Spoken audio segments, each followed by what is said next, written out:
It's Midwife Christine with the Birth Exchange Podcast, where we are sharing relatable information about childbirth journeys and beyond. I am here with two lovely ladies that we need in our lives, okay? Crystal Jerome and Hannah Murphy. This segment is about motherhood and mental health, okay? So we are going to get into the trenches here. Okay, we don't talk a lot about mental health and the need for therapy when we are having babies and trying to navigate through motherhood. So we're having this conversation today, okay? Crystal, Yes. thank you for joining. Thank you for having me. Tell the people who you are and what you do. Yes. So I'm Crystal. I am a solo practice owner here in the state of Georgia, also licensed in South Carolina. So I see clients virtually in both states. I'm in the perinatal maternal mental health space. So within my practice, I mostly see grief and loss. So miscarriage, biochemicals, stillbirth, birth trauma, fertility issues. And then I see a ton of pregnancy and postpartum anxiety. In addition to those services, I also offer prenatal, postnatal, mommy and me yoga, doula services, and lactation. Well, come So on. I know. Girl, you busy. Just trying to help the community. Oh, Yes. I didn't know all the things. Yes. So I'm glad you're here. Yes. Thanks you for having joining me. us. Yes. Hannah Boo. Hello. Hey. Hi. Tell the people who you are. Yes. I'm Hannah Murfitt. I own the Supported Mama with my sister-in-law, and we started out as doulas. I was the birth doula. She was the postpartum doula. And then I decided to open up a private practice under the Supported Mama. So I'm also a mental health therapist. And that is, I've really transitioned there because I've seen the need for it. Mm-hmm. And so, yeah, so I'm the therapist. Ashley's a postpartum doula. We've got an awesome birth doula on our team. We do childbirth education classes, baby basics classes, and yeah, that's it. And you are a home birth mama. Yes, I am. BBG you caught all my day. baby. Yes. Fletcher's a whole YouTube sensation. He is. He is. So let's get into this conversation. Because, talking about therapy is I think it's still like taboo there, right? Like, it's hard to talk about needing help to get your mind right. Yeah. And so how do we just break that ice and allow moms to know that it's okay to even just accept and acknowledge the need for therapy? Yeah. Well, I think it's what we're doing here. One, spreading awareness, breaking stigmas, letting folks know that there are people in the community that they can identify with, that there are resources right there where they are. And if they're needing help getting connected, in maybe areas that aren't nearby or to appropriate levels of care, that it's here and it's readily available. There's affordable care out here. There's virtual care out here. There are things that are so convenient to meet every mama, every parent where they are. Yeah. I think also too, like normalizing therapy, that it is not just for somebody who's really sick or really struggling, that it's helpful for everybody. Yeah. And so you're going through a huge transition in your life, a huge identity change. So whether or not you have, a diagnosis of postpartum depression or anxiety, you still would benefit from therapy and having a place to reflect and process, everything that's happening to you and to your family. Yeah. How would a mom know that she's suffering or dealing with depression versus anxiety? Like, what's the difference between the two, Hannah? Postpartum depression and postpartum anxiety can look very similar in some ways. Okay. But there are other ways that they're very different. And so with anxiety, you would have somebody who is constantly worrying. I hear a lot, like, I'm waiting for the other shoe to drop. Something bad is going to happen. And that can lead to a lot of like physical symptoms, like not sleeping well, nausea, upset stomach, that kind of thing. And a lot of just constant worry, maybe trying to control things, trying to control maybe baby's schedule or, what's going to happen in the day or something like that to try to ease that anxiety. And for postpartum depression, that is more like a sadness that doesn't go away, but also maybe not just sadness, but anger and irritability. And I think that's something that people may not fully understand either. That's a good point. Yeah. It doesn't always have to manifest as like sadness, I'm crying all the time. It can be I'm really, really upset and Right. unhappy. Yeah. Yeah. Or Agitated, irritated. irritated. Mm. Yeah. A lot of like the mom rage. It's interesting Right. to me how, you know, people don't know about like mom rage, but they'll say rage. Like that's the word that comes where I'm just like, I just have like rage. Mm. And yeah, that's a really common thing Yeah, that mom moms rage. express. Try to think. Mm-hmm. I got mom rage. Okay, how would you describe it, Crystal, Describe postpartum depression versus anxiety? Yeah, and so postpartum depression, obviously marked by that low mood. Much like Hannah said, you do see sadness, those tearful spells. There might also be difficulties with concentrating or maintaining focus. Maybe one of the key things that we really want to make sure that we're jumping in and providing services for is if we're having those thoughts or urges of self-harm. Yes. Or thoughts of harm to baby or someone else in your life. And so that's a really huge indicator that something may be going on. With anxiety, I like to tell clients that it's sort of that overestimation of a threat, right? Like we're experiencing something in this moment that might be stressful. But if we were to ask someone else, you know, how might they deal with it? They might say that I deal with it without this intense level of anxiousness or overwhelm. And so, really being mindful that irrational thoughts, cognitive distortions, things like worst case scenarios, or things like, oh, you know, my baby didn't sleep last night, they're never going to sleep. So making these very generalized statements can obviously affect anxiety as well. So just being mindful of those signs and symptoms. I think another huge thing also is just making sure that we're aware that perinatal mood and anxiety disorders is an umbrella.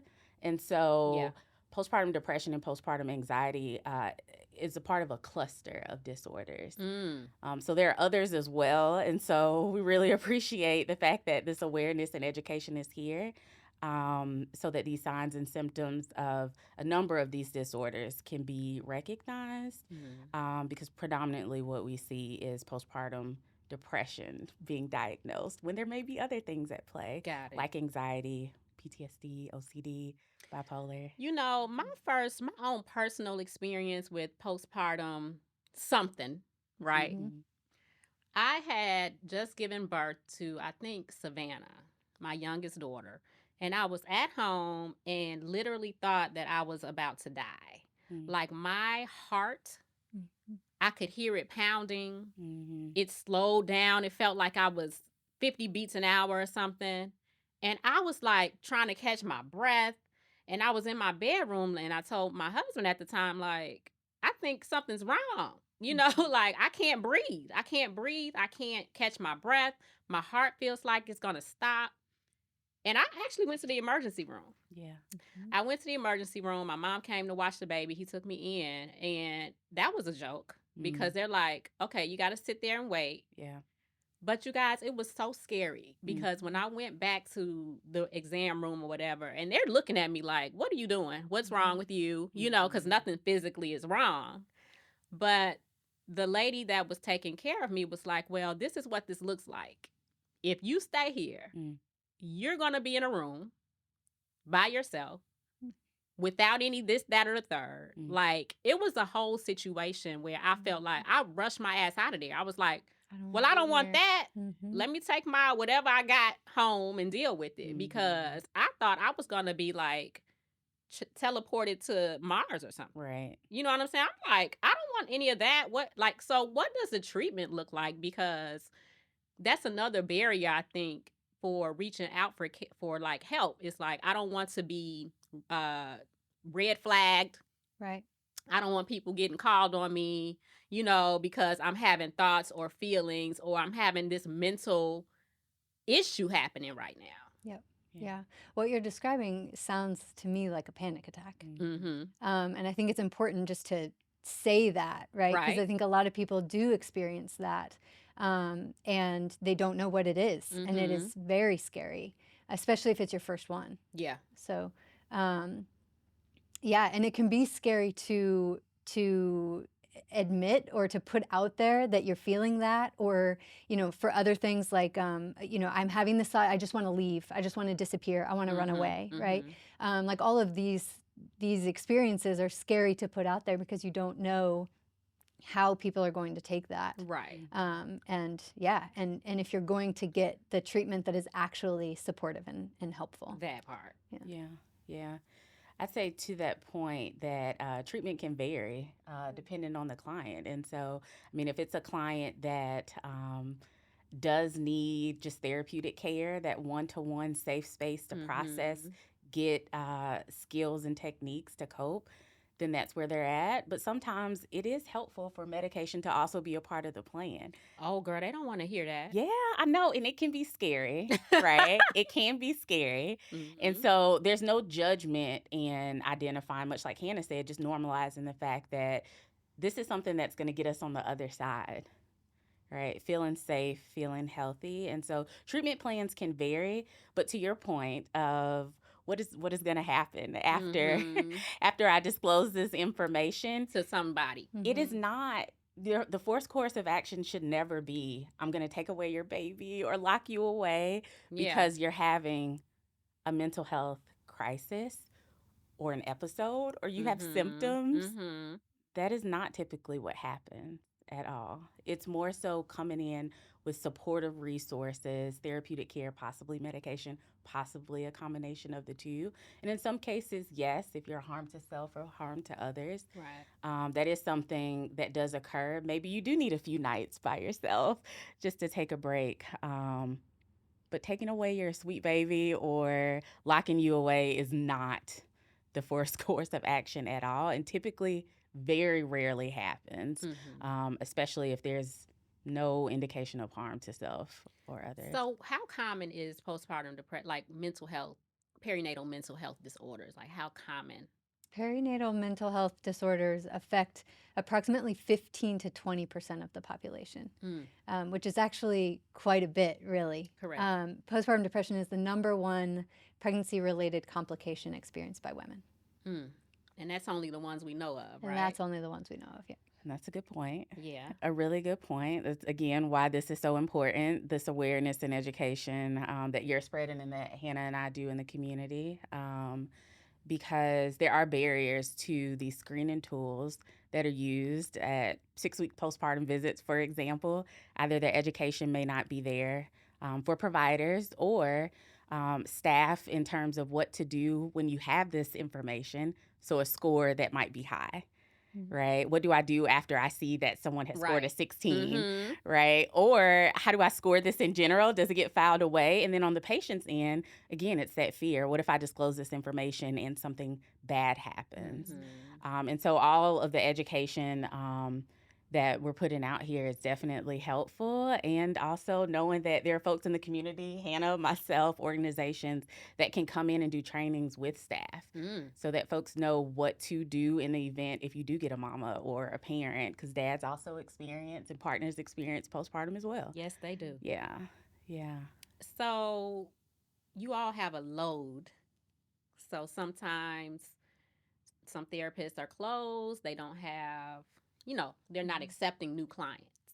I think that's a common issue, right? I don't know if there's a lot of therapists out there that are available for the need, like can meet the need. You know what I mean? So how would a mom, what would be the first step for a mom? Let's say her and her provider decided, okay, you probably need to see someone. Like, what's step number 1? Yeah, I mean, step number 1 can look a multitude of different ways, right? It could be if that provider has the awareness and education on what available resources are in the community. Right. It could be a referral, something as simple as reaching out.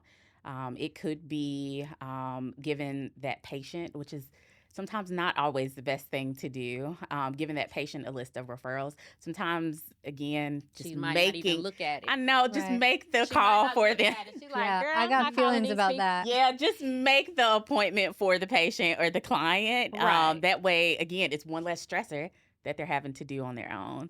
And then obviously there are other ways in which they can reach out that can look like going down to your local mental health clinics, right? It can look like reaching out to local churches that sometimes have support groups available. It can be virtual support groups. There's this organization called Postpartum Support International. Yes. It's like our I was hub. gonna, yes. I Yeah, was It's our gonna mention hub. them. that's Yes. step one to Yes. me. That's is- step one for yeah. you? Mhm. Okay, because they tell us why.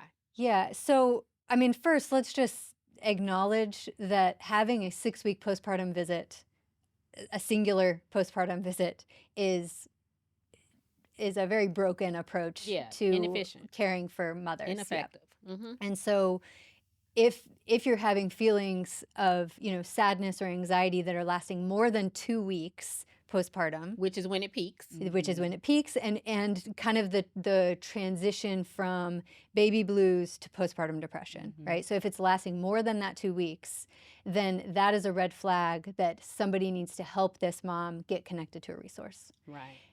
2 weeks to the 6-week postpartum visit, that's 4 weeks of suffering that does not need That to is correct. happen. And so a lot of times, like, a mom can call her OB or midwife if that's somebody that she feels safe and comfortable with.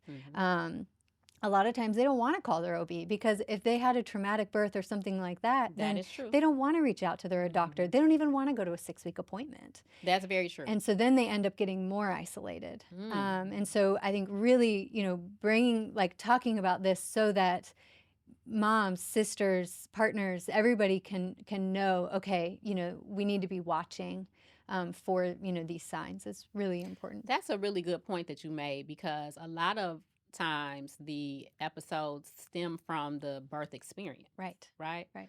So if I had a traumatic birth experience, I'm not going to call Exactly. the people that helped contributed to this experience, right? Yeah. And so that makes a lot of sense. Mm-hmm. So outside of birth trauma, like, what are the other risk factors that could increase the risk for a mom to experience like depression after having a baby? Other risk factors for perinatal mental health disorders are just a history of depression or anxiety, any kind of stressors in their life, so relational stress, financial stress, maybe a pregnancy that was not intended. Okay. What else, Crystal? There could be things like major life transitions, a job loss, maybe a big move that it's happened. Common. So Yes. common. Yeah.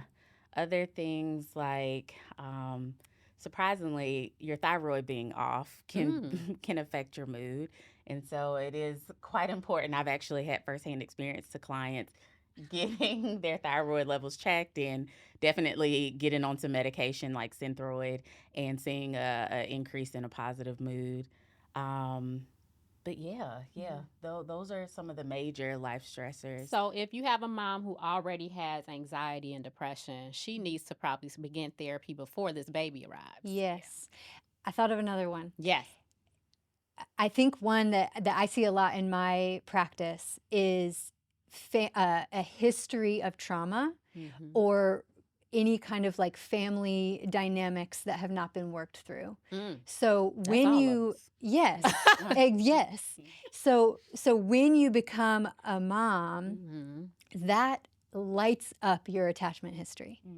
And so if you have a childhood where maybe there was trauma, neglect, distress, right, and you have this baby now, I see a lot of people who struggle with reckoning with their own childhood experience now that they are seeing their innocent baby, and the strong desire to not Be the repeat the opposite. cycle. Yes. And that can cause a lot of stress, a lot of anxiety, and a lot of just kind of forced reckoning with maybe, things that happened in the past that they thought maybe had been packed away or, that they weren't really expecting to come up. Can we talk about expectations? Yeah. And how that links to like postpartum depression? Because a lot of moms are having babies and there's so many other expectations placed on them for their own personal mothering, parenting, from when the baby's out the womb from the first second. Yeah. Well, There's so much, generational Yep. stuff and Yeah. opinions and Yep. da-da-da-da-da. Yeah. I mean, there are societal expectations, like you said, Yes. generational. There are internal conflicts that come about. There are gender roles that we sometimes fall into. And what we mainly see, or at least I see in my practice, is this idea that I have to know how to do this thing called motherhood because this baby came from me. Listen, And yeah, we don't know. yeah. Yeah, it No. can. We don't have the answers. Yes. No one does. Yeah, Right. it can be hard, and sometimes hearing that for the first time is sort of insightful and illuminating for a mom. That, oh wait, there's another mom across from me saying that this is hard. Okay, it's okay for me to say that. And so I think a huge thing, at least that I practice within my private practice, is teaching self-compassion in the presence and also the active duality. And so the idea that two things can be true here. That, like, I love my sweet baby and they're so adorable. And also, this shit is hard. Yes. You know? Absolutely. And that's okay. It doesn't mean that you're doing anything wrong, that you're failing, that you wish you could make this all go away. But maybe I need help. And maybe I need to, again, give myself some grace when it comes to doing the day to day. Maybe I need to set more boundaries and, like, I love tug that. on my partner a little bit more to step in That and has help been out. the word of my 40th year. Boundaries. Yeah. Yeah. Okay, so I'm glad you're both here because I did this on purpose. Because I wanted to really get a perspective from a cultural standpoint, right? Sometimes Black women, I'll say all the time probably, we want someone who relates to us in our lives. And because our lives look different from white women, right? Yep. Can you both share, like, uniquely what each group of women experiences that might be different and why it's important to be able to have a therapist that you relate to and you can connect to? Yep. You want to take it or you want me? You can go first. Okay. Well, great question. I will tell you that in my consultations, that is what I hear the most is it's like digging through a haystack to find a Black perinatal therapist. Yes. And so I think that's number one. I think the other thing, too, is that the need is clearly out there, but folks want for there to be someone who looks like them and who can identify with, I mean, truthfully, the medical system that isn't, by research, on our side when it comes to maternal health. And infant health. And so I think one of the main things that I have seen is making sure that folks know that, one, you're not alone, but two, also that the barriers that exist within the healthcare system, that your voice, it matters. And that it's important that you have that advocacy behind you, be it the support of your birth team. Your therapist is a part of that birth team. Can we say that again? Yes. The therapist is a part of the birth team, okay? Yes. Yeah, I like that. Absolutely. But that, I'll tell you, the medical side of receiving care throughout the pregnancy, not being heard, maybe being brushed off in medical visits, is probably the number one thing that I hear that leads to anxiety as it relates to moving throughout or navigating pregnancy, and contributes obviously to postpartum pregnancy-related anxiety, because that fear is there. Yeah. It's there and obviously affects you medically, but mentally as well. What do you think, Hannah? What do you see different in your care, like as it contrasts to care with like a Black therapist with Black women versus issues that white women are having that we might not be able to relate to? You see what I'm saying? Does that make sense? Like, what are the differences there? Because I wanted to bring that up because some people may not understand that. Yeah. That it's hard for sometimes a Black woman to come to a white therapist and be like, oh, I need you to understand everything going on in my house when our households and way of life could be different. Yeah. You know what I mean? Yeah. So can you speak a little bit about how the importance of representation in the space? Yeah. Representation is critical. It's critical. And I love, Crystal, that you are in this space, Mm-hmm. and you are so critical. Mhm.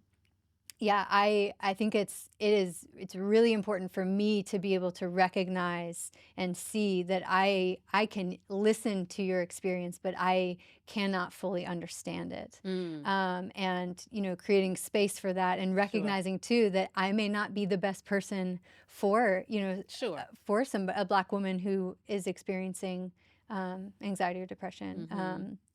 And so, yeah, I mean, I think that that's really important.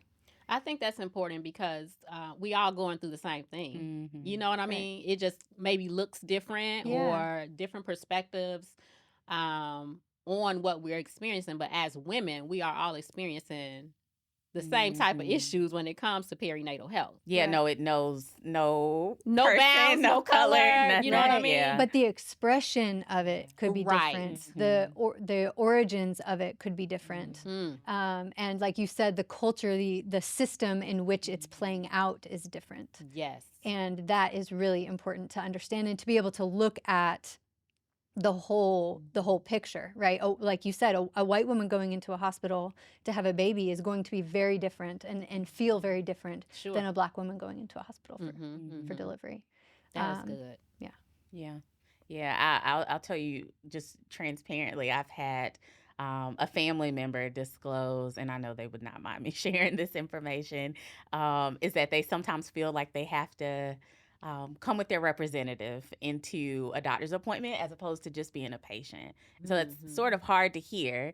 You have to lead with maybe your profession, or you have to lead with I've heard that before. in order to. I had a client that said, Hmm. I have my Harvard shirt on when I have to go in with my 7 children, Yeah, into this medical space. Mm. yeah, Because of that, what you just said, yeah, I have to represent something else so that Mm. I'm treated a certain way. Yeah. yeah, It's fucked up. That is fucked yeah. up. I don't like that. Yeah. Yeah. Yeah. Mm. Wow. So talk to us about when a woman needs like emergent care. Hmm. What are those resources looking like if she's like really in a dark space and needs care right Yeah. now? Like what happens? Well, right now we need to go to the hospital or Yeah. call 911, go to your Okay. local emergency room. Yeah. We And that is when you utilize that Yeah. resource. Yeah. Yeah. I don't think like for other things like we're talking about postpartum depression, Sure. anxiety, that kind of thing. Yeah. The hospital is going to be a scary place. Right. Yeah, yeah. That can compound that. Yeah. For an emergency, then yes, that is a hospital visit. And so there is So what does an emergency look like, Crystal? yeah, I mean an emergency looks like disclosing that you to someone else, or having an urge within yourself to self-harm or to harm your little. And so what we tend to look at is like, is there motivation? So do I really want to do this? Do I get pleasure from the idea of doing this? And do I have a plan? I'll be transparent and say within my practice, I've had clients who have said, like, again, I see a lot of grief and loss who've said, I obviously yearn for my baby who's no longer here, and I wish I could be with them. To someone else, that might sound like I want to harm myself. Sure. But to me, that is not what that sounds like. That sounds like a mom who is grieving and obviously has these symptoms that also are marked by postpartum depression. And so completely different field from I miss my baby. I have these strong urges, and we have a gun safe, and I have like thought about that gun safe so many times today. That's completely different. That's an emergency situation where we probably should go ahead and just acknowledge that this is a crisis, and either the therapist can contact appropriate services, be it if there's a safety plan in place, which we typically put safety plans in place. At least I do for all clients that I see. And so that could look like if there's an immediate support in the home, going ahead and getting them to dial 911, myself dialing 911 and just explaining what's happening. If that person is able to drive to their local emergency room, then that occurring. And then outside of obviously someone else being involved, there's the National Suicide Hotline, 988, right now that folks can utilize. Missing anything? That's it. Yeah. Yeah. Postpartum psychosis is one thing that we haven't talked about yet, and Yeah. that is approximately 1% of the population. So it's a very small number. But because of news headlines and, stories that we hear, I think it's a big fear of a lot of women. And yeah, so that to me, like if they start, if somebody's showing signs of psychosis, hearing voices, delusions, that kind of thing, that is another thing to look out for and respond to immediately. That is an emergency situation. So, in closing, can you give any advice to women who are suffering silently at home with a new baby or even pregnant? What should she do, like right now in this moment? Yeah, well, Postpartum Support International is a great resource, and that website is postpartum.net. You can go there. It's literally a hub to locate on a directory any provider that might be in your area. You can filter down for insurance for specific issues that might be going on in your life. So you can find a therapist in your state. You can find a therapist immediately. The other thing is, if that is difficult to do, Postpartum Support has partnered with the government to create a maternal mental health national hotline. This is not a crisis hotline. You do not call them if you're in a crisis or an emergency. Okay. But it is open 24/7 for you to reach out to a trained clinician to receive resources and access to maternal mental health immediately. You can text them, you can call them. That number is 1-833-TLC-MAMA. And so go girl. Good job. I was like, wait. But you can reach out to them by text or by phone, and they will immediately get you a list or make that appointment. They will figure out how, before they get off the phone, to get you connected with a provider. Beautiful. Yeah. They also have a directory of support groups. So they have a lot of virtual support groups, some in-person support groups of all kinds of topics. So that's a great resource. I would recommend, considering things like hiring a doula. A postpartum doula helps ease some of that postpartum anxiety and depression. Yes. Reaching out to a family member. And yeah, I think just like recognizing that you are not the only person going through this. And it's, this is a developmental phase of our life, and it is one that we have to navigate, and doing that alone is not something that you have to do. Not at all. Well, thank you ladies so much. Thank you. Thank you. This was good. Yes. Okay. One thing I did forget to say is that there is confusion when you say postpartum. Okay. Right? I think a lot of people think the postpartum means postpartum depression. Right? Postpartum is the phase after you have a baby. Yes. Right? But not necessarily depression. Right. You see what I'm saying? Yes. So there's some gray area there as far as the definition between, Yeah. People will be like, I'm struggling with postpartum. Right. Or I'm postpartum, and it's like, yeah. What's wrong? And it's like, those aren't the same Postpartum is a things. period. It's Postpartum a time is frame. a period, right? Yes. I'm going to say postpartum is forever. Yeah. Hello, It's because time that's up after for you have a debate. baby. Honey. We Yeah. are not on this 6 week and you're in, No. and that's it. No, Yes, it's a it whole is a time situation. frame. Yeah. Yeah. So those are two different things, just to make that very clear. But yeah, thank you, ladies. Anything else you want to add about your businesses and how people can reach you? And yeah, I mean, Southeast Perinatal Counseling. Birthstory.therapist on Instagram. Okay. And I think the other thing that I'll say before I let Hannah go is you'll find that working in or with a therapist within this field, you'll hear that a lot of us have been where you are. And so that's a beautiful thing to know, is that it's not just, you are not by yourself, but like, no, I've been there. And so, yeah, so just know that. Beautiful. And have been on the other side. Yes. Great. Yeah. Where can they find you, Hannah? You can find me at thesupportivemama.com, The Supportive Mama on Instagram. Yeah, you can always reach out. I will never take a referral and not connect, Mm-hmm. not do anything with that. Mhm. So if somebody reaches out to me, I will always connect them to a therapist if I'm full, or if I'm not a good fit, I will find somebody who is. So And you're yeah, based in Peachtree City. based in Peachtree City. I serve all of Georgia and all of Florida. So telehealth. Go ahead. Mhm. And you're Yeah. in Noonan, but well, Yeah, we recently moved. Oh. Yes, yes. But I serve all of Georgia and all of South Carolina. but we virtually. representing the South Yes. Side, okay? So that's it. South Side, honey. Get your birth Yes. team together. Yes. So a therapist is part of your birth team. Yes. Up to 20% of women are experiencing some perinatal mood disorder. So it's not some uncommon thing happening, Mhm. right? But there are resources out here for you if you are indeed in need of some perinatal mental health therapy, okay? It's not a taboo. It's not something that's going to label you as being anything else outside of a mom who needs some support. So you deserve that, and you need to make sure you are tapping in to the services available, okay?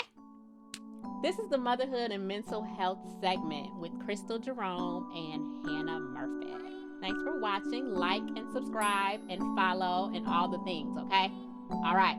See you next time.